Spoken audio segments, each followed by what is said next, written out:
Ayan. Ayan. Kung bibili kayo ng makina, dito lang sa amin. Ayan.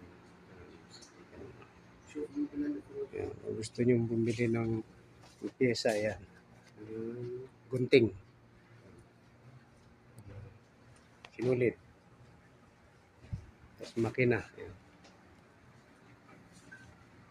Yung amo mo baka gusto bumili ng ano. Ito. Nakuha. Kagandahan lang kasi ito servo na tipid na sa kuryente ka mo. Ito.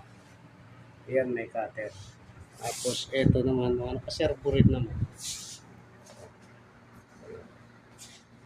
Gusto ng embroidery yan.